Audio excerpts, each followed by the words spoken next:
Lifestyle is very important. They are bottling up their emotions and சில பேர் they are just bursting it out. எக்ஸாமை பார்த்து கொஞ்சம் பயமாக இருக்குது, அதெல்லாம் ஆங்ஸைட்டி டிஸார்டரும் ஆங்ஸைட்டி ப்ராப்ளம்ஸும் வராது. Adolescent psychiatryனா என்ன? மென்டல் வெல்பீயிங்க்கு வந்து there are a lot of ways. Insomnia, நிறைய பேருக்கு தூக்கமே வராது, மூளை ஃபுல்லாக வேலை பார்த்துக்கிட்டே இருக்கும், ஹைப்பராக இருக்கும். Sleep is very important for a human being. ஒரு மனிதனை பார்க்கும்போது இந்த 5 ஃபீல்ஸை வந்து கபடி விளையாடுறது தான் உட்காந்து நம்ம வாழ்க்கையே.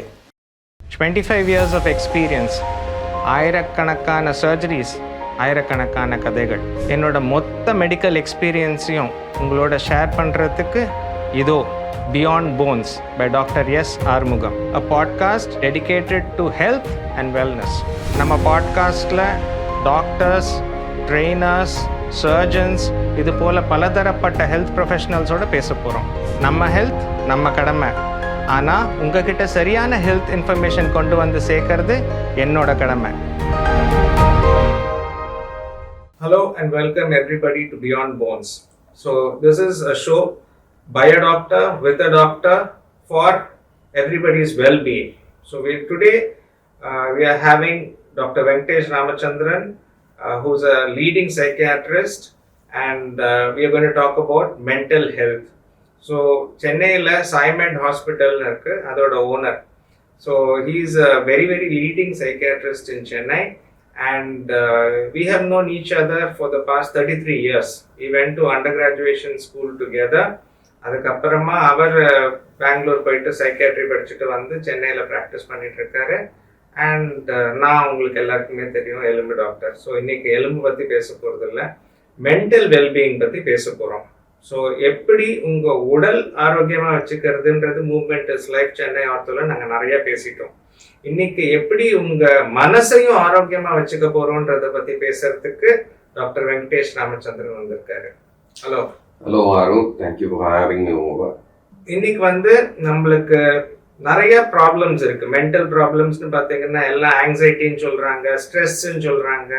ஸ்கூலுக்கு போயிட்டு வர பசங்க எல்லாமே நான் இன்னைக்கு ரொம்ப ஸ்ட்ரெஸ்டா இருக்கேன் அப்படின்லாம் சொல்றாங்க. ஸோ அந்த ஸ்ட்ரெஸ்னா என்ன, ஆங்ஸைட்டினா என்ன, இப்போதான் இந்த டெர்மினாலஜிஸ்லாம் காயின் ஆயிருக்கா, இல்லை இப்போதான் நிறைய யூசேஜ்ல வருதா, இல்லாட்டி இந்த பிரச்சனை எல்லாம் முன்னாடியில இருந்தே ரொம்ப ஜாஸ்தியா இருக்கா, என்னன்றதை தீவிரமா வளர்க்கறதுக்காக டாக்டர் வெங்கடேஷ் இங்க வந்திருக்காரு. இப்போ அதை பத்தி சொல்ல போறாரு. ஸ்ட்ரெஸ் அண்ட் ஆங்ஸைட்டியை வந்து நம்ம வந்து பொதுவாக வந்து இன்டர்சேஞ்சபிளாக நம்ம யூஸ் பண்ணிகிட்டே இருக்கோம். ஆனால் ஸ்ட்ரெஸ்ஸுன்றது வந்து பேரபிள், அது வந்து அன்பேரபிளாக ஆகும்போது வந்து பார்டர் லைன்ஸ் வந்து நம்ம அதை வந்து ஆங்ஸைட்டி அப்படின்னு சொல்கிறோம். சைக்காட்ரிக் டெர்மினாலஜிஸில் நாங்கள் யூஸ் பண்ணுற ஆங்ஸைட்டி மற்றவங்க வந்து லே பர்சனாக யூஸ் பண்ணுற ஆங்ஸைட்டின்ற டேர்ம்ஸும் எங்களுக்கு வந்து வேறு வேறு இருக்கும்.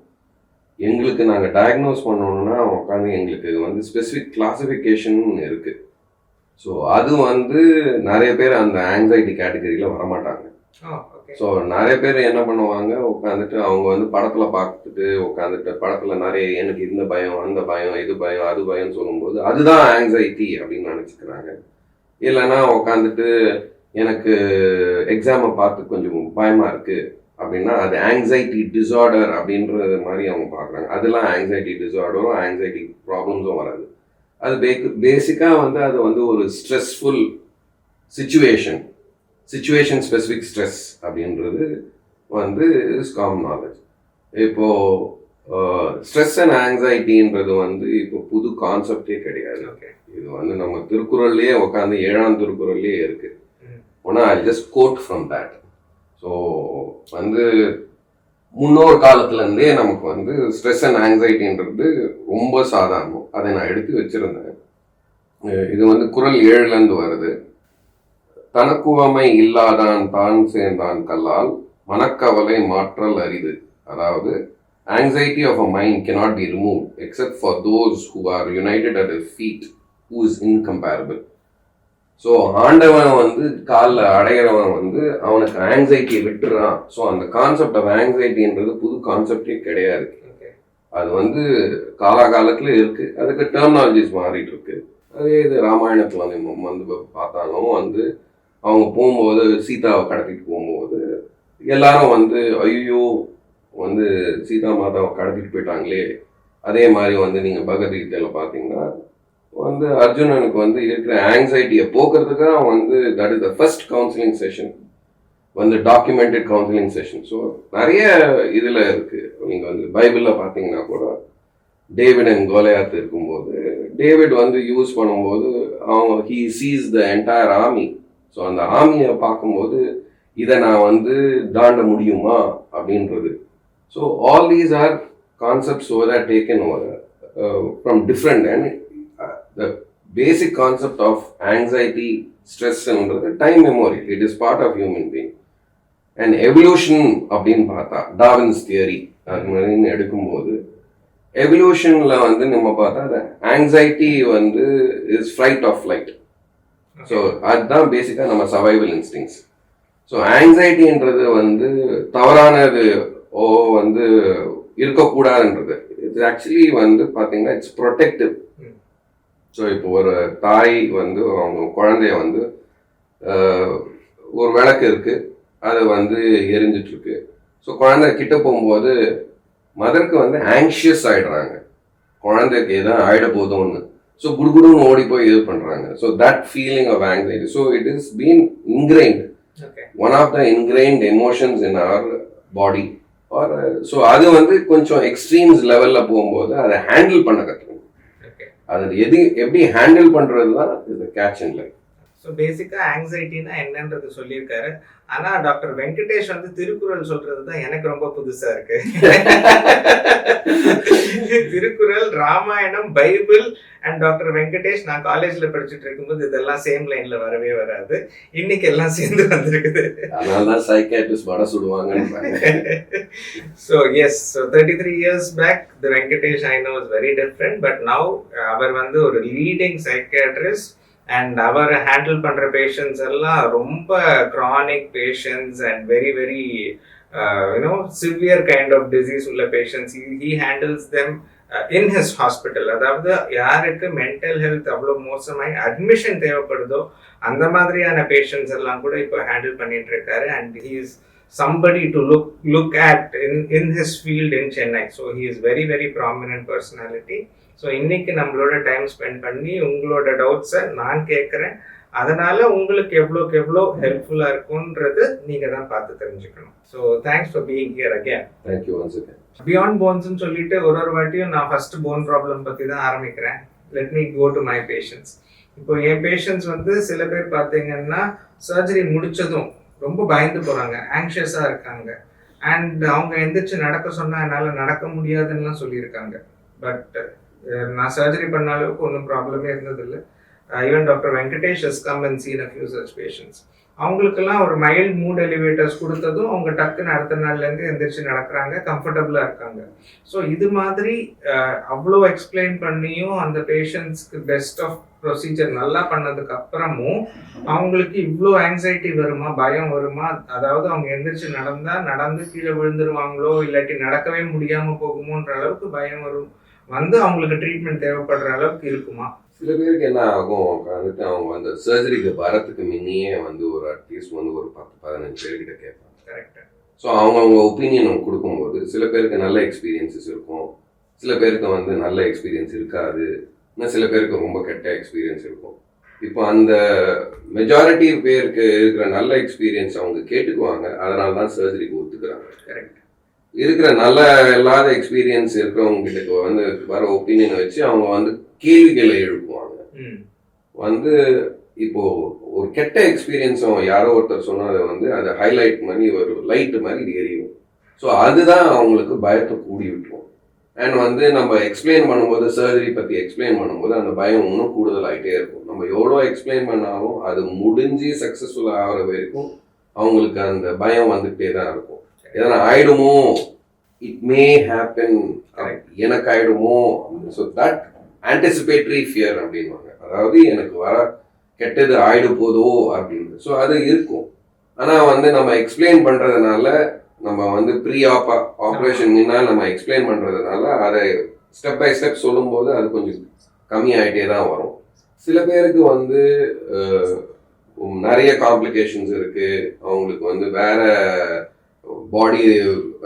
பாடியில் வேற எதனா சுகரோ பிபியோ வேற நிறைய காம்ப்ளிகேஷன்ஸ் இருக்கும்போது அதெல்லாம் செட்டில் ஆகி வரும்போது இன்னும் கொஞ்சம் ஆங்ஸைட்டி வர்றதுக்கு வாய்ப்புகள் இருக்கும். அவங்களுக்கு வந்து நாங்கள் வந்து கொஞ்சம் மெடிசின்ஸ் டெம்பரரியாக அவங்களுக்கு அந்த பயம் படபடப்பு கம்மி பண்ணுறதுக்கு டெம்பரரியாக நாங்கள் வந்து கொடுக்கறது உண்டு. அதனால அவங்களுக்கு வந்து அந்த போஸ்ட் ஆப் கேர் வந்து கம்ஃபர்டபுளாக இருக்கும். பயம் கம்மியாக இருக்கும்போது அவங்களும் வந்து கோஆப்ரேட்டிவ்னஸ் இன்னும் ஜாஸ்தியாக இருக்கும். அதனால யூஸ்ஃபுல்லாக இருக்கும். இப்போ வந்து சென்னை ஆர்த்தோ பற்றி நல்லாவே தெரியும் எனக்கு. அண்ட் சென்னை ஆர்த்தோவில் எங்களோட டேக்லைனே பார்த்தீங்கன்னா is movement is life. So I advocate exercise and physical fitness for wellbeing. So that அவங்க வந்து அவங்க லைஃப் ஸ்டைல் மோசமாக இருந்தாலும் அந்த கொஞ்சம் ஃபிசிக்கல் ஆக்டிவிட்டி இன்க்ரீஸ் பண்ணுறதுனால அவங்களுக்கு மூட்டு வலியோ வேறு விதமான ஆர்த்தரைட்டிஸோ வராமல் இருக்கிறதுக்கு நாங்கள் ரெகுலராக அட்வொகேட் பண்ணிக்கிட்டே இருக்கோம். அது மாதிரி மென்டல் வெல்பீயிங்க்கு நீங்கள் என்ன அட்வைஸ் பண்ணுவீங்க? மென்டல் வெல்பீயிங்க்கு வந்து there are a lot of ways. ஒன்று வந்து is life style. So life style is very important. So அதில் வந்து adequate sleep, regular eating habits எல்லாம் டாக்டர் சொல்கிற மாதிரி தான் நான் வந்து life style is a very important thing in personally. ஒரு நாளில் வந்து 24 மணி நேரம் இருக்கிறதுல ஒரு சராசரி மனிதனுக்கு வந்து உட்காந்துட்டு அட்லீஸ்ட் ஒரு 8 மணி நேரம் வந்து தூக்கம் தேவை. மூளைக்கு வந்து 2 மணி நேரம் வந்து வேலை செஞ்சால் அதுக்கு ஒரு ஹவர் வந்து அதுக்கு ரெஸ்ட் தேவைப்படும். அதான் வந்து 16 hours of working and 8 hours of sleep. 24 hours. So அதான் கணக்கு. அதனால தான் அந்த ராத்திரியில் தான் அந்த தூக்கம் இருக்கணும். ஸோ நிறைய பேர் என்ன பண்ணுவாங்க, எஸ்பெஷலி ஐடி ஃபீல்ட்லையோ மீதி வந்து எமர்ஜென்சி ஃபீல்ட்லையும் அவங்க வந்து ராத்திரியில் சரியாக தூங்க மாட்டாங்க. அதை வந்து பகலில் தூங்கிக்கலாம், ஷிஃப்ட் டியூட்டிஸ் இருக்கிறவங்க. ஸோ அது பகலில் இருக்கிற தூக்கம் வந்து ராத்திரியில் வந்து அன்இன்டரப்டிவ் ஸ்லீப், தூக்கம் கலையாத தூக்கம் இருக்கிற மாதிரி இருக்காது. ஸோ வி அட்வொகேட் நீங்கள் வந்து தூங்குறது வந்து it's preferably at night. That's the best sleep. Preferably 8 hours. You can reduce it to 7 hours. அது கம்மி இருந்தால் ஸ்லீப் லேக் இருக்கும். Next thing is the wakeful hours. அந்த வேக்ஃபுல் ஹவர்ஸில் you have to plan your day in which வந்து உங்களுக்கு சாப்பாடுக்கு நிறைய டைம் இருக்கணும், வந்து உங்கள் பர்சனல் ஹைஜீன் குளிக்கிறது மீதி இதுக்கெல்லாம் வந்து அந்த டைம் இருக்கணும். யூ நீட் சம் வெட்டி டைம், அதாவது வந்து வெட்டி கதை பேசுகிறதுக்கு நண்பர்களோட வந்து ஃபேமிலியோட, அதில் எந்த பாலிட்டிக்ஸும் இருக்காது. ஸோ அதுக்கும் டைம் இருக்கணும். கொஞ்சம் எக்ஸசைஸ்க்கு டைம் இருக்கணும், உங்களுக்கு ட்ராவலுக்கு டைம் இருக்கணும், உங்கள் வேலைக்கு டைம் இருக்கணும். That is a plan day. So அந்த பிளான் டேல வந்து you have to have a good food, you have to have timely food and then you have to have a good sleep. So those are ways வந்து நம்ம ஒரு stress less லைஃபை வந்து நம்ம வாழலாம். So good friends like you will always help in healthy mental wellbeing சொல்றியா? Long way. Venky, இப்போ நம்ம நிறைய கைண்ட் ஆஃப் பீப்புள் பார்க்குறோம். இப்போது வந்து சில பேர் வந்து ஏதாவது கோவம் வந்துச்சுன்னா பிடிச்சி கத்துன்னு கத்துவாங்க and they burst out and they finish it off. And there are few people who just take it and quietly go away. They don't shout back. Which is better if one is good and the other is not? ஏன்னா இப்போ வந்து சில பேர் they are bottling up their emotions and சில பேர் they are just bursting it out. So இதில் ஏதாவது ஒன்று நல்லதா இல்லை ரெண்டுமே நல்லது இல்லையா? It's a very difficult question to answer. ஏன்னா it is very situation specific. Correct. Very, very.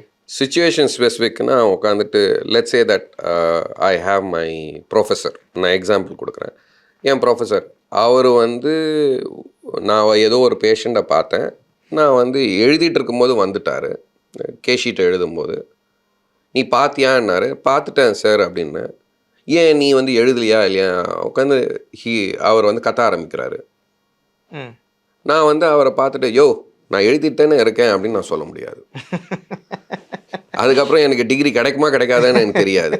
So அப்போ நான் வந்து பல்ல கடிச்சிட்டு குவாய்ட்டாக இருந்துட்டு அவர் சாந்தமானதுக்கப்புறம் நான் வந்து உட்காந்துட்டு அதை வந்து அவர்கிட்ட எக்ஸ்பிளைன் பண்ணுவோம். சார் நான் பார்த்துட்டேன், எழுதிட்டு இருந்தேன், இவ்வளோ எழுதிட்டேன், இன்னும் எழுதுறதுக்குள்ளே நீங்கள் வந்துட்டீங்க, அதனால் என்னால் இது பண்ண முடியல. பட் நெக்ஸ்ட் டைம் நான் உங்கள்கிட்ட வந்து காமிச்சிடுறேன். ஸோ அவருக்கு செஞ்ச தவறு தெரிஞ்சிருக்கும். ஆனாலும் உட்காந்துட்டு பையன் ஓகே ஏதோ வேலை பண்ணுறான் அப்படின்னு. ஸோ அதை ஹேண்டில் பண்ணும். அப்போ நான் பாட்டில் அப் பண்ணாமல் நான் வந்து உட்காந்துட்டு அவரோட வந்து எக்ஸ்ப்ளோர் பண்ணியிருந்தேன்னா வந்து என் வேலைக்கும் கவுண்டர் ப்ராடக்டிவாக இருந்திருக்கும். நான் வந்து செய்கிற அடுத்தது அந்த பேஷண்ட் கிட்ட போய் திருப்பியும் நான் போய் பேசணும் அப்படின்னா என் மைண்டும் கிளியராக இருக்காது. நான் பேஷண்ட்டுக்கும் அநியாயம் பண்ணுவேன், எனக்கும் அநியாயம் பண்ணுவேன், என் பாஸும் வந்து அப்செட்டாக இருப்பார். ஸோ அந்த சுச்சுவேஷனை எப்படி ஹேண்டில் பண்ணுறதுக்குன்றது வந்து நமக்கு கொஞ்சம் செரிப்ரல் ஆக்டிவிட்டி தேவை, மூளை யூஸ் பண்ணுற ஆக்டிவிட்டி தேவை. ஸோ பர்ஸ்ட் பண்ணணும் அப்படின்னா யாருன்னா அநியாயமாக நமக்கு ஏதோ பண்ணுறாங்க, தகாத முறையில் நம்மளை தொடராங்க, அங்கே பர்ஸ்ட் பண்ணி தான் ஆகணும். கரெக்ட். யாரோ வந்து நம்ம பொருளை வந்து நம்ம பர்மிஷன் இல்லாமல் எடுக்கிறாங்க, அவங்க வந்து வேணும்ன்ட்டே வந்து உட்காந்துட்டு அவங்க பை மிஸ்டேக் எடுக்கல, திருட்டுத்தனமாக எடுக்கிறாங்க அப்படின்னா பர்ஸ்ட் பண்ணுற இடத்துல பர்ஸ்ட் பண்ணி தான் ஆகணும். ஆனால் தேர் ஆர் சிச்சுவேஷன்ஸ் வேர் இந்த பர்ஸ்ட் பண்ணுறதுனால உட்காந்துட்டு நமக்கு வந்து என்ன விளைவுகள் வரும் அப்படின்னு யோசித்து பார்த்து அதையும் பண்ணிவிட்டு நம்ம பர்ஸ்ட் பண்ணுறது பெட்டர். So situation specific. ரெண்டாவது வந்து how to you express your emotions out side. Correct. வந்து கோவம் வரும்போது அதை எப்படி வெளிப்படுறது. சில சமயம் வந்து உதாரணத்துக்கு ஒரு கணவன் மனைவிக்குள்ளே வந்து உட்காந்து சண்டை சச்சரவு வரும்போது நிறைய வாட்டி உட்காந்துட்டு நம்ம வந்து கணவன் சொல்கிறதோ மனைவி சொல்கிறதோ 2 பேரும் கேட்க மாட்டாங்க. வந்து சில சமயம் வந்து என் பசங்க சண்டை போடும்போது வந்து நான் என் ஒய்ஃப் கிட்ட எதனா சொன்னேன்னா இல்லை அது மாதிரி கிடையாது அப்படின்னு சொன்னாங்கன்னா எனக்கு தெரியும் அது நான் சொன்னது கொஞ்சம் ரைட்டாக இருக்கிற மாதிரி தோணலாம். சரி பரவாயில்ல, லெட்டர் ஹேவ் அவர் வேர்ஷன், இன்றைக்கி வந்து லெட் ஹர் திங்க் தட் வேன்னு. ஆனால் வந்து அதை திருப்பியும் அதே சிச்சுவேஷன் வரும்போது நான் அதே இதை நான் எக்ஸ்பிளைன் பண்ணும்போது எனக்கு புரிய வேண்டியது என்னென்னா நான் கொடுக்க வேண்டிய இன்ஃபர்மேஷன் தலையில் ஏற்றிட்டேனா இல்லையா, அவ்வளோதான். அதுக்கப்புறம் எவ்வளோ நேரம் எடுக்குது தலையில் ஊறி அது வந்து அது அந்த பிஹேவியர் மாறுறதுன்ற அது வரைக்கும் நமக்கு பொறுமை தேவை. அது வந்து சில வாரங்களாகலாம், சில மாதங்களாகலாம். ஓகே. அது மாதிரி இருக்கும்போது சிலண்டாக வந்து Venky you know what that day you told me இல்லை அப்படின்னு வந்து வராது.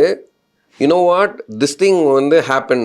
அப்போ வந்து நான் வந்து என் ஒய்ஃபை போட்டு கொடுக்கக்கூடாது, நான் சொன்னேன் பத்தியா அப்படின்னு. தட் இஸ் வேர் வந்து நம்ம வந்து சரங்கி விழுவோம். Okay. as long as you are given an idea, ஒரு ஐடியா கொடுத்துட்டு and if they are taken the idea or they heard the idea, wait patiently. என்னைக்குனா ஒரு நாள் அது அவங்க ஐடியா வரும்போது they have absorbed your idea, you are one. It is like tennis playing in the doubles. Okay. So your team is winning. Okay. So that's how you have to handle it. Oh, very well said. Super. Some explanation. Excellent. இப்போ வந்து marital counselling தான் ரொம்ப காமனான counselling என்னை பொறுத்த வரைக்கும். As an outsider, I am not a psychiatrist. So you must be seeing lot of relationship problems, அதாவது husband wife problems தான் ரொம்ப காமன் என்னை பொறுத்த வரைக்கும். ஸோ இந்த ரிலேஷன்ஷிப்ஸ் ப்ராப்ளம்ஸ்னால் என்ன, யாருக்கு வரும், எந்த விதமான ரிலேஷன்ஷிப்ஸில் வரும், அண்ட் அதுக்கான உங்களோட ட்ரீட்மெண்ட்டோ ஹெல்ப்போ நீங்கள் எப்படி அவங்களுக்கு ஹெல்ப் பண்ண முடியும். சரி, ஒரு ஹஸ்பண்ட் அண்ட் ஒய்ஃப் இருக்காங்க, ரொம்ப சண்டை போட்டுட்டு இருக்காங்க, பிரியணுன்றாங்க, உங்களோட ரோல் என்ன? ஜென்ரலாக நான் ஆரம்பிக்கிறேன் ஒரு இன்ட்ரடக்ஷன் மாதிரி. ஒரு மனிதனை பார்க்கும்போது 5 மெயின் ஃபீல்ட்ஸில் வந்து உட்காந்து ப்ராப்ளம்ஸ் வரும். இந்த 5 ஃபீல்ட்ஸை வந்து கபடி விளையாடுறது தான் உட்காந்து நம்ம வாழ்க்கையே எல்லாருக்கும். So 1 health. ஓகே. ஸோ வந்து அந்த ஹெல்த்தை வந்து நம்ம டிவைட் பண்ணும்போது mental health, physical health. So வந்து ரெண்டாவது வந்து உட்காந்து வெல்த், காசு இருக்கு இல்லை, பத்தலை, திருப்தி அடையலை, கடன் இருக்குது, கடன் கட்ட முடியல. 3வது வந்து ரிலேஷன்ஷிப் வந்து அது எது வேணாலும் இருக்கலாம். வந்து அக்கா, தங்கச்சி, அண்ணன், தம்பி, அப்பா, அம்மா, அங்கிள், ஆண்டி, பாய் ஃப்ரெண்ட், கேர்ள் ஃப்ரெண்ட், யார் வேணாலும் இருக்கலாம், ஃப்ரெண்ட்ஸு. ஸோ அதில் வர ப்ராப்ளம்ஸ். 4வது வந்து வேலை இருக்குது, வேலை இல்லை, வேலையில் பாலிடிக்ஸ் இருக்குது, வேலை வந்து திருப்தி அடையலை, எனக்கு ரொம்ப காம்ப்ளிகேட்டடாக இருக்குது, உட்காந்துட்டு பசங்களாக இருந்தால் எனக்கு படிப்பு ஏறலை, படிப்பு வரல, உட்காந்து படிப்பு கஷ்டமாக இருக்குது, எனக்கு வந்து ஸ்ட்ரெஸ்ஃபுல்லாக இருக்குது.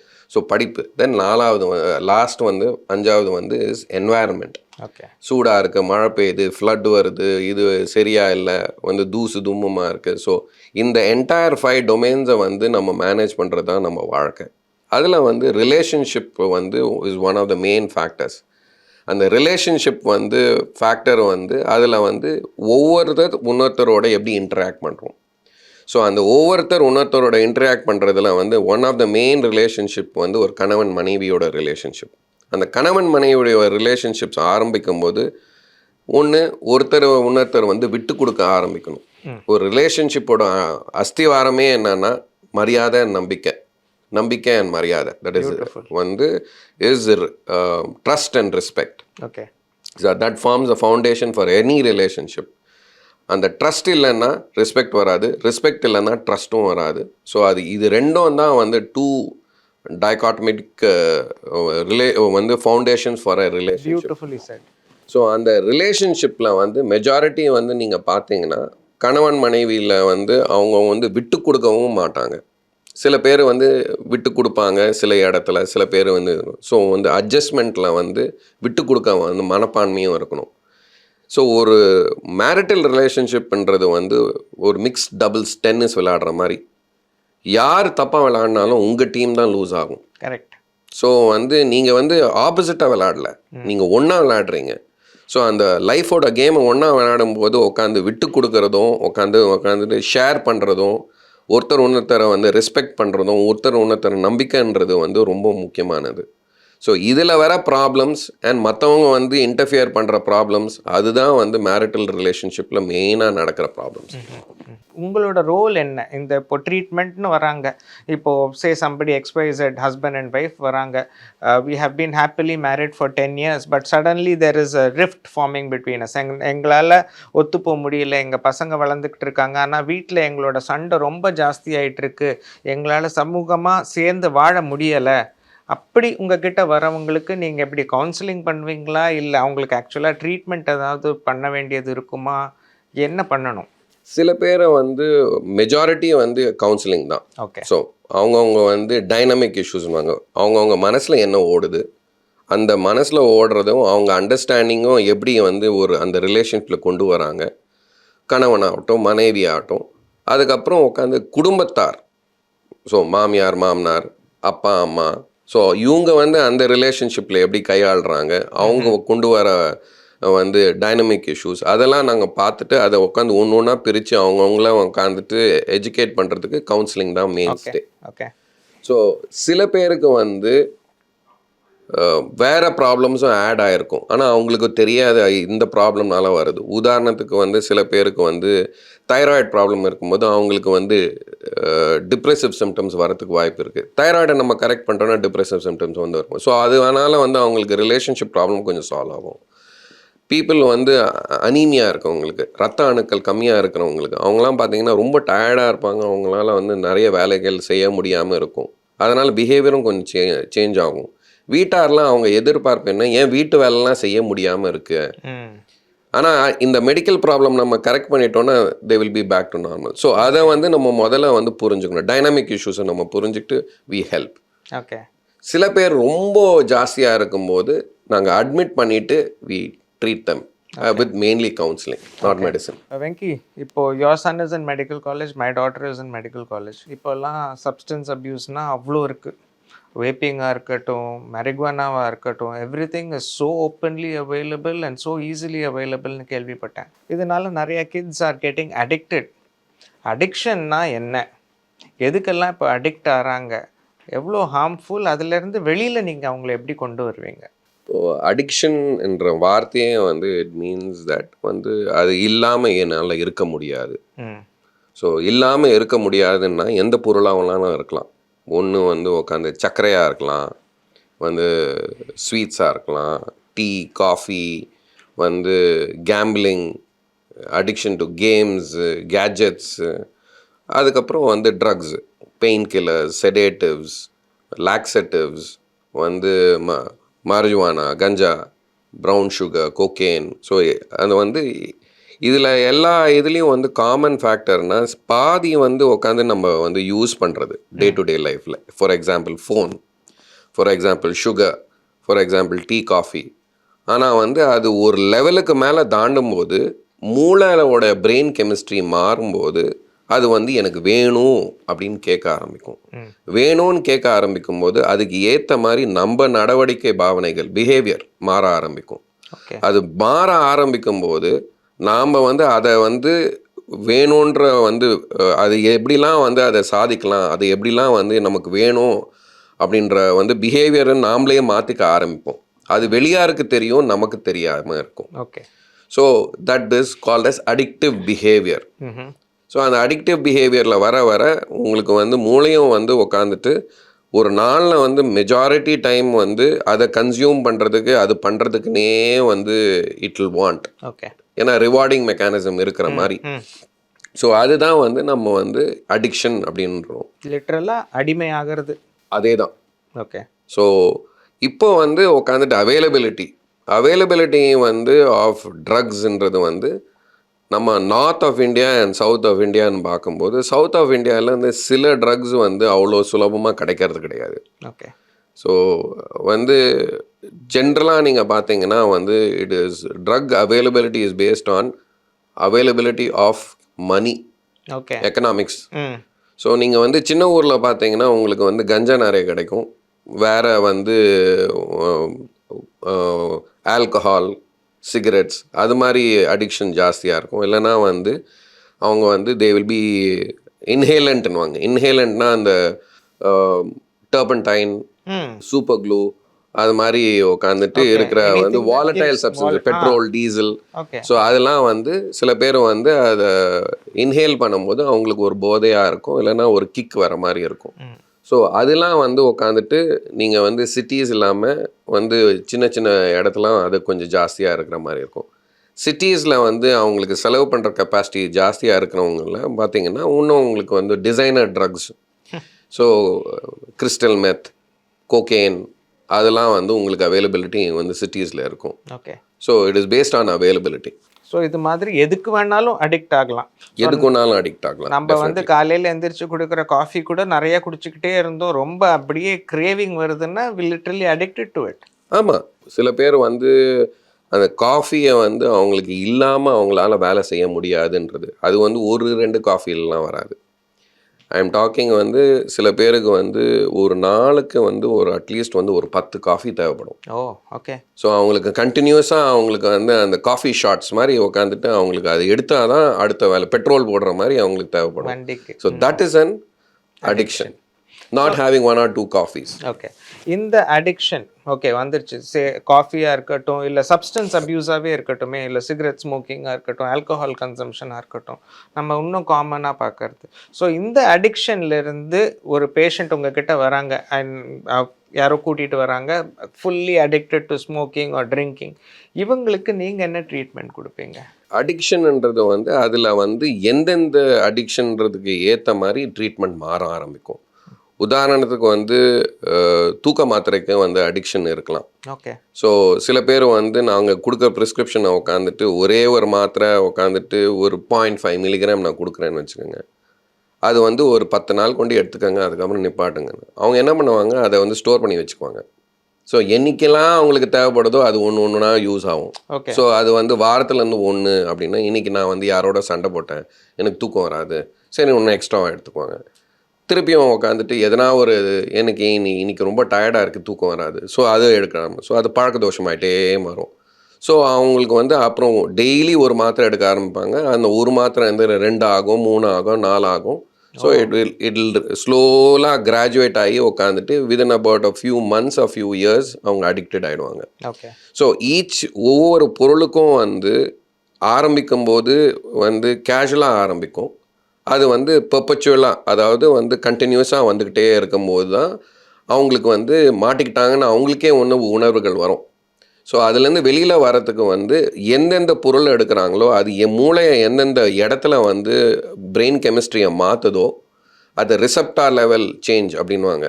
ஸோ எந்த லெவலில் மாற்றுதோ அந்த ரிசப்டாரை ட்ரீட் பண்ணுறதுக்கு அதுக்கு ஏற்ற மாதிரி நாங்கள் வந்து ட்ரீட்மெண்ட் கொடுப்போம். ஓகே. ஓகே. ஸோ இப்படி அந்த ட்ரீட்மெண்ட் கொடுத்து தான் உங்களால் அவங்களோட அடிக்ஷன்லேருந்து அவங்கள வெளியில் கொண்டு வர முடியும். ஸோ அதை வந்து இனிஷியலாக நம்ம சப்ஸ்டியூட் பண்ணுவோம், சப்ஸ்டியூட் பண்ணிவிட்டு அதை வந்து மெதுவாக வந்து ஒன்றா நம்ம இறக்கிட்டே வருவோம். ஓகே. அடிக்ஷனுக்கு வேறு சைக்கலாஜிக்கல் இஷ்யூஸும் ஏதாவது இருக்குமா? Do they need psychiatrist or psychologist? they will require a psychiatrist initially. முதல்ல சைக்காட்ரிஸ்ட்டை பார்க்க வேண்டிய கட்டாயம் இருக்கும். ஆனால் வந்து சைக்காட்ரி அண்ட் சைக்காலஜின்றது வந்து it is almost like a twins field. அதை ரெண்டுத்தையும் பிரிக்க முடியாது. ஓகே. உங்கள் ஆர்த்தோபெடிக்ஸும் அண்ட் வந்து ஃபிசியோதெரபிஸ்ட் மாதிரி. ஸோ ஒரு சக்ஸஸ்ஃபுல் சர்ஜரிக்கும் வந்து ஒரு ஃபிசியோதெரபிஸ்ட் வந்து போஸ்ட் ஆப்பாக என்ன எக்ஸசைஸ் கொடுக்குறாங்க, it adds value to your. அதே மாதிரி எங்கள் ட்ரீட்மெண்ட்டுக்கு வந்து psychologist add a lot of value. Okay. So once நாங்கள் வந்து ட்ரீட்மெண்ட் முடிச்சதுக்கப்புறம் வி ஸ்டார்ட் கவுன்சிலிங் ப்ரொசீஜர்ஸ். ஏன்னா இப்போ வந்து ஒரு அடிக்ஷனில் வந்து அவங்களுக்கு வந்து it is not an individual problem, it almost becomes like a family problem. ஏன்னா அந்த பர்சனோட வந்து அவங்களுக்கு வந்து வேலை செய்கிற இது பக்குவம் கம்மியாயிடும். ஸோ வேலையில் ப்ராப்ளம் இருக்கும், எமோஷ்னலாக ப்ராப்ளம் இருக்கும், அவங்களுக்கு வந்து ஃபைனான்ஷியல் இஷ்யூஸ் இருக்கும். வந்து இதில் வந்து குடும்பமும் வந்து உட்காந்துட்டு இன்வால்வ் இருக்கிறதுனால அவங்களுக்கு ஒவ்வொருத்தருக்கும் ஒவ்வொரு இஷ்யூஸ் வர ஆரம்பிக்கும். So it is a family issue. So அதனால் நாங்கள் வந்து அடிக்ஷன்லேருந்து உட்காந்துட்டு நாங்கள் ட்ரீட் பண்ணும்போது வி டேக் ஃபேமிலி கவுன்சிலிங், ஃபேமிலியை இன்வால்வ் பண்ணுவோம் ட்ரீட்மெண்ட்டில். அவங்க வந்து சில பேருக்கு வந்து குழந்தைங்கள் பாதிக்கப்படுவாங்க. ஏன்னா வந்து ஒருத்தரோட அடிக்ஷன் ப்ராப்ளம்னால வீட்டில் நடக்கிற மசாலானால குழந்தைகள் பாதிக்கப்படும், அவங்க படிப்பு பாதிக்கப்படும், அவங்க மனநிலம் பாதிக்கப்படும், அவங்க வந்து தன்னம்பிக்கை பாதிக்கப்படும். ஸோ அதையும் நாங்கள் வந்து பார்க்க ஆரம்பிக்கணும். Okay. So it is not ஒரே ஒரு பர்சனை நாங்கள் டீல் பண்ணுறது, we deal the person with the family. Okay. You are running a very very successful hospital. So சைமெட் ஹாஸ்பிட்டல்னு நீங்கள் பல வருஷமாக நடத்திக்கிட்டு இருக்கீங்க அண்ட் சக்ஸஸ்ஃபுல்லாக நடத்திட்டு இருக்கீங்க. நீங்கள் இன்பேஷன்ஸ் எல்லாம் பார்க்குறீங்க நிறையா. எந்த மாதிரி பேஷண்ட் சைக்கியாட்ரிக் ப்ராப்ளம்காக அட்மிஷன் தேவைப்படுது? சைமெட் ஹாஸ்பிட்டல் வந்து நாங்கள் ஆரம்பித்து இப்போது ஆல்மோஸ்ட் 14 வருஷம் ஆகுது. ஸோ எங்கள் ஹாஸ்பிட்டலில் வந்து நீங்கள் பார்த்தீங்கன்னா நாங்கள் வந்து நாங்கள் ஆரம்பித்தது ஒரு எக்ஸ்டென்ஷன் ஆஃப் அ கிளினிக் மாதிரி, ஒரு சர்வீஸ் மாதிரி நாங்கள் ஆரம்பித்தோம். ஆனால் அது வந்து அது மெதுவாக காலப்போக்கில் வந்து அக்யூட் கேர் சென்டராக மாறிடுச்சு. அக்யூட் கேர் சென்டர்னால் மற்றவங்களோட தலைவலி எங்கள் பிரெட் அண்ட் பட்டர் மாதிரி. ஸோ மற்ற ஹாஸ்பிட்டல்ஸ் ஹேண்டில் பண்ண முடியாத violent agitated patient, suicidal patient வந்து வி ஹேண்டில். ஓகே. ஸோ நாங்கள் வந்து சிம்பிள் ட்ரக் அடிக்ஷன் இல்லாமல் பாலிசப்ஸ்டன்ஸ் அப்யூஸ், அதாவது வந்து அவங்க குடிப்பாங்க, அவங்களுக்கு கஞ்சா இருக்கும், அவங்களுக்கு கோகேன் இருக்கும், சில பேருக்கு வந்து இன்ஹேலண்ட் யூஸ் இருக்கும், மீதி ஸோ ஒரு பொருள் போதைப் பொருள் யூஸ் பண்ண மாட்டாங்க, பல போதைப் பொருள்கள் யூஸ் பண்ண. ஸோ பாலிசப்ஸ்டன்ஸ் அப்யூஸ், எங்களுக்கு டிப்ரெஷன், ஆங்ஸைட்டி, ஓசிடி, ஸ்கிசோஃப்ரெனியா வந்து ஸோ இது மாதிரி உட்காந்துட்டு க்ரானிக் கேசஸ் வந்து அது மாதிரி தான் majority of our thing. And violent agitated and suicidal பேஷண்ட்ஸும் எங்கள் பேஷண்ட் லோடாக இருக்கும். சூசைடல் பேஷண்ட்ஸ்லாம் வந்தால் கொஞ்சம் கஷ்டம் இல்லை மேனேஜ் பண்ணுறது எல்லாமே? பிகாஸ் சூசைடல் அந்த டெண்டன்சி இருந்துச்சுனாலே எப்போ என்ன பண்ணுவாங்கன்னே தெரியாதே. 100%. ஸோ எங்களுக்கு வந்து when we get a patient who is highly suicidal இருக்கும்போது எங்களுக்கும் வந்து பயம் இருக்கும். ஏன்னா no one dies on my watch. So நான் வந்து இருக்கும்போது யாரும் வந்து இறந்து போகக்கூடாது. So that is almost like unwritten golden rule for every doctor. Correct. So அது மாதிரி இருக்க சமயத்தில் வந்து ஒரு பேஷண்ட் வந்து அவங்க வந்து மற்றவங்கள வந்து ஹார்ம் பண்ண போகிறதில்ல, தன்னை தான் உட்காந்துட்டு வந்து வாழ்க்கையை வந்து எண்ட் பண்ண போகிறாங்க. So they are going to do என்னெல்லாம் அவங்களால முடியுமோ அவங்க பண்ண போகிறாங்க, அவங்க வந்து செத்து போகிறதுக்கு. ஸோ அதை நாங்கள் வந்து தடுத்து நிற்கிறதுக்கு நாங்கள் நடுவில் நின்றுட்டுருக்கோம். அதான் சூசைட் ப்ரிவென்ஷன். ஸோ அது மாதிரி இருக்கிற சமயத்தில் உட்காந்துட்டு எங்களுக்கு வந்து கண்டினியூஸாக வந்து 24 hour கவர் இருக்கும். ஒரு யாருனா ஒருத்தர் வந்து ரூமில் இருந்துகிட்டே தான் இருப்பாங்க. ஸோ எங்கள் ரூம்ஸ் பார்த்திங்கன்னா மற்ற ஹாஸ்பிட்டல் ரூம்ஸோ மற்ற ரூம்ஸ் மாதிரி இருக்காது. ஸோ எங்கள் ரூம்ஸில் வந்து கிளாஸ் இருக்காது, கிளாஸ் பிரேக்கபிள்ஸ் இருக்காது. எங்களுக்கு நிறைய ரூம்ஸில் வந்து சர்க்கியூட் பிரேக்கர்ஸ் இருக்கும். ஸோ அவங்க வயரை பிடிச்சி எதனா பண்ணக்கூடாது. ஸோ அதெல்லாம் வந்து எங்களுக்கு வந்து நார்ம்ஸ் இருக்குது. ஒரு சைக்காட்ரிக் ஃபெசிலிட்டியில் how to prevent a patient harming them self. So அதெல்லாம் எங்களுக்கு இருக்குது. அண்ட் வி ஆல்சோ வந்து கேர்ஃபுல்லாக வந்து வி கீப் சேயிங் எது ட்ரிகர் ஃபேக்டர் பேஷண்ட்டுக்குன்னு. ஸோ அவங்க வந்து சார்ட் ஆஃப் க்யூர் ஆகிற வரைக்கும் வந்து it is a delicate procedure, அவ்வளோதான். That's tough. So இப்போ வந்து Venky, there are a lot of kids who are active and there are few kids who are hyperactive. இப்போது சில பசங்க ரொம்ப துருன்னு இங்கே அங்கே குதிச்சுக்கிட்டே இருப்பாங்க, நீ ரொம்ப ஹைப்பர் ஆக்டிவாக இருக்க அப்படின்னு சொல்லிட்டு they make them sit quietly and punish them and all that. So இந்த நார்மல் கிட்ஸுக்கும் இல்லை கொஞ்சம் ஆக்டிவாக இருக்க கிட்ஸுக்கும் hyper active wherein they require medical attention, அதுக்கும் என்ன difference and where do you draw a line there? Child and adolescent psychiatric கான்செப்ட்ஸில் வந்து பார்த்தீங்கன்னா உட்காந்துட்டு ஹைப்பர் ஆக்டிவ் சில்ட்ரன் அப்படின்னா there is a particular disorder call ADHD, attention deficit hyper active disorder. Name வந்து டிஸ்கிரிப்டிவாக இருக்கும், அட்டென்ஷன் டெஃபிசிட் ஹைப்பர் ஆக்டிவ் டிஸார்டர்னு. அட்டென்ஷன் டெஃபிசிட்னா கவனக்குறைவு இருக்கும். ஸோ அவங்க வந்து உட்காந்துட்டு துருன்னு இருப்பாங்க. ஸோ அந்த கவனக்குறைவும் இருக்கலாம், துருன்னு இருக்கிறதும் இருக்கலாம், அது ரெண்டும் கிளப்பாகவும் இருக்கலாம். ஸோ அதான் அட்டென்ஷன் டெஃபிசிட் ஹைப்பர் ஆக்டிவ் அப்படின்றது. இப்போ அட்டென்ஷன் டெஃபிசிட்னா குழந்தைங்களுக்கு கிளாசிக்கல் ஃபீச்சர்ஸ் இருக்கும். அவங்க வந்து ஐக்யூ ஆல்மோஸ்ட் நார்மலாக இருக்கும், அவங்களுக்கு மூலக்குறைவு இருக்கவே இருக்காது. ஓகே. ஆனால் வந்து அவங்கள வந்து நம்ம கேள்விகள் கேட்டால் அவங்க வந்து கரெக்டாக பதில் சொல்லுவாங்க. ஆனால் வந்து அது மார்க்ஸ்லேயோ அகாடமிக்ஸ்லேயோ அவங்களுக்கு காமிக்காது. ஓகே. ஏன்னா அவங்க துருன்னு இருக்கும்போது நாமெல்லாம் 40 கிலோமீட்டர் ஸ்பீடில் போனால் அவங்க 60 கிலோமீட்டர் போகும்போது உட்காந்து கையெழுத்து வந்து தலையெழுத்து மாதிரி இருக்கும். ஸோ அவங்களுக்கு நிறைய ஸ்பெல்லிங் மிஸ்டேக்ஸ் இருக்கும். ஓகே. அவங்க வந்து எழுதும்போது கடன்னு எழுதணும், முடிச்சிடணும். ஸோ அவங்க கொஞ்சம் ப்ளேஃபுல்லாக இருப்பாங்க. ஸோ அவங்க வந்து மீதி சில்ட்ரன் கொஞ்சம் ஏன்னா ஒரு புது செட்டிங்கில் போயிருக்காங்க, ஒரு ரிலேட்டிவ்ஸ் வீட்டுக்கு போயிருக்காங்க, இல்லைனா ஒரு ஃப்ரெண்டோட வீட்டுக்கு போயிருக்காங்க அப்படின்னா ஜென்ரலாக வந்து குழந்தைங்களுக்கு கொஞ்சம் வார்ம் அப் ஆகிறதுக்கு கொஞ்சம் டைம் ஆகும், கொஞ்சம் ஷையாக இருப்பாங்க. ஸோ வந்து பேரண்ட்ஸ் இன்ட்ரடியூஸ் பண்ணுவாங்க. ஸோ அவங்க ஒரு 1 or 2 டைம்ஸ் மீட்டிங் இருந்தால் தான் அந்த ஃபேமிலியோட கொஞ்சம் வந்து பேச ஆரம்பிப்பாங்க. இல்லை ஸ்டாண்டர்டாக வந்து நம்ம கேட்குற கேள்வி என்ன, நீ எப்படி இருக்க, நல்லா இருக்கியா, என்ன படிக்கிற, என்ன இது பண்ணுற, அந்த கேள்வியை ஆன்சர் பண்ணிவிட்டு குவாய்ட்டாக உட்காந்துட்டு இருப்பாங்க. அது ஏன்னா வந்து அங்கே கொஞ்சம் நேரம் பார்த்து போர் அடிக்கும், உட்காந்துட்டு கையை காலை சொரிஞ்சிட்டு இருப்பாங்க. ஆனால் ஹைப்பர் ஆக்டிவ் சில்ட்ரன் வந்து என்ட்ரு ஆனவுடனே உட்காந்துட்டு எதனா பொருள் இருக்கா, எதனா இது இருக்கான்னா அதை வந்து தொடணும்னு தோணும். ஸோ உட்காந்துட்டு நீங்கள் எதனா வந்து ஒரு டெக்கரேட்டிவ் பீஸ் செஞ்சோம் உடனே அதை போய் எடுத்து தொடும்போது நான் பக்குன்னு இருக்கும். ஏன்னா அது நமக்கு சென்டிமெண்டல் வேல்யூவாக இருக்கும். கரெக்ட். ஆனால் அந்த குழந்தைக்கு வந்து க்யூரியஸாக இருக்கிறதுனால அந்த க்யூரியாசிட்டியும் ஷைனஸ் அவங்களுக்கு வந்து ஷைனஸ் இருக்காது, க்யூரியாசிட்டி ஜாஸ்தியாக இருக்கிறதுனால they will want to go and touch this. இங்கே போய் குதிக்கிறது, அங்கே குதிக்கிறது, இங்கே விளையாடுறது, இது பண்ணுறது, அது பண்ணுறது, they will be accident prone.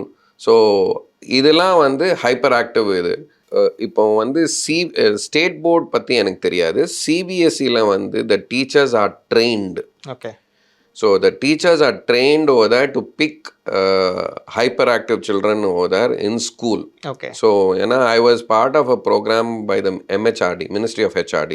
Okay. Ministry of HRD வந்து they run the Kendriya Vidyalayas.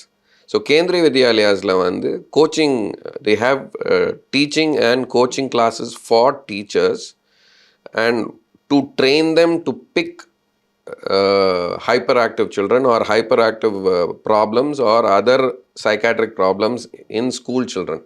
That is part of their teachers training. Okay. The majority of the times teachers pick up children. Okay. And then they tell the parents, please go and see a psychologist. Okay. So lot of the schools வந்து பார்த்தீங்கன்னா psychologists, in-house psychologistum இருப்பாங்க. So they get referred, முதல்ல அந்த வந்து in-house psychologists refer ஆகி they will deal with the child and they make a diagnosis and then they refer to a psychiatrist and that's when they come to us. Okay. இப்போ வந்து this is one extreme wherein they are hyperactive. இப்போ எடுத்துக்கிட்டேன்னா இப்போ கிட்டத்தட்ட நீ காலேஜில் இருக்கும்போது இப்படி தான் இருந்த ஹைப்பர் ஆக்டிவாக. And you had n number of friends. அதாவது ஃபஸ்ட் இயரில் படிக்கும்போது you had friends in final year also. So you are like mixing and mingling with so many. You are very very social. I was not that very social like you. So that's difference, that's character difference, but hyperactivity is something completely different. So இப்போ வந்து hyper ஆக்டிவ்னு சொன்னீங்க. இப்போ சில kids வந்து ஐ கான்டாக்டே தரமாட்டாங்க, இப்படியே கீழேயே குனிஞ்சிக்கிட்டு இருப்பாங்க, சுத்தமாக பேச மாட்டாங்க யார்கிட்டையுமே. தே ஆர் லைக் கேள்வி கேட்டால் கூட they look down and they don't answer. அது மாதிரி இருக்கிற கிட்ஸுக்கெலாம் என்ன ப்ராப்ளம் இருக்கும்? Why are they not even giving direct eye contact? So சில குழந்தைங்களுக்கு வந்து ஜெனட்டிக்கல் டிஸார்டர்ஸ் அப்படின்வோம். ஸோ ஜெனட்டிக்கல் டிஸார்டர்ஸில் வந்து ஒன் ஆஃப் த டிஸார்டர்ஸ் வந்து இஸ் ஆட்டிஸ்டிக் ஸ்பெக்ட்ரம் டிஸார்டர்ஸ்னுவோம். அந்த majority of the autistic spectrum டிஸார்டர்ஸில் த சில்ட்ரன் ஹேவ் வந்து கொஞ்சம் மென்டல் ரிட்டார்டேஷன், மூளைக்குறைவு இருக்கும், மூளை வளர்ச்சி குறைவு இருக்கும். அதனால் வந்து சர்டன் ஏரியாஸ் ஆஃப் ஃபங்க்ஷனிங், அவங்க பேசுறது, பேச்சு வளர்றது, இல்லைன்னா வந்து அவங்க நடமாட்டம், மூமெண்ட், அதுவும் வந்து கொஞ்சம் கம்மியாகும். ஸோ அவங்களுக்கு பிஹேவியரல் ப்ராப்ளம்ஸ் இருக்கலாம், இல்லைன்னா வந்து ஒரு குறிப்பிட்ட செயல்கள் வந்து சப்போஸ் வந்து அவங்க ஒரு டாயோட விளையாடிட்டு இருந்தால் அதோடையே விளையாடிட்டே இருப்பாங்க, அவங்களுக்கு வந்து கண்ணு கொடுத்து பேச மாட்டாங்க. கரெக்ட். ஸோ ஆல் இந்த கேரக்டரிஸ்டிக் நீங்கள் இப்போ சொன்ன எல்லா ஃபீச்சர்ஸும் அந்த குழந்தைங்களுக்கு இருக்கணும். ஸோ அது வந்து ஆட்டிஸ்டிக் ஸ்பெக்ட்ரம் டிஸார்டர்னும். இதுக்கும் வந்து ஒரு ரிசர்வ்டு ஷை சைல்டு அப்படின்னு பார்க்கும்போது, ரிசர்வ்ட் ஷை சைல்டோட நம்ம டைம் ஸ்பெண்ட் பண்ண அந்த சைல்டு இன்னும் பேச ஆரம்பிக்கும், ஓகே. கண்ணு கொடுக்க ஆரம்பிக்கும். Okay. And they will warm up. இப்போ வந்து ஒரு சோஷியலாக இருக்கிறவங்களுக்கும் ஒரு ரிசர்வ்டாக இருக்கிறவங்களுக்கு என்ன வித்தியாசம் இருக்கோ அதே வித்தியாசம் தான் ஒரு ஷை சைல்டு இருக்கும். சூப்பர். ஆனால் ஆட்டிஸ்டிக் சைல்டுக்கு வந்து நீங்கள் எவ்வளோ டைம் ஸ்பெண்ட் பண்ணாலும் கண்ணு கொடுத்து பேசுறது கொஞ்சம் கஷ்டமாக தான் இருக்கும். Okay. That's how you differentiate. So autistic ஸ்பெக்ட்ரமுக்கு வந்து அவங்களுக்கு வந்து ஆக்குபேஷனல் தெரப்பி இருக்கும், மெடிசன்ஸ் இருக்கணும். ஸோ அவங்களுக்கு வந்து வேறு ஸ்பெஷல் ஸ்கூல் ட்ரைனிங் இருக்கும், வீட்லேயும் வந்து பேரண்ட்ஸை ட்ரெயின் பண்ண வேண்டியதாக இருக்கும்.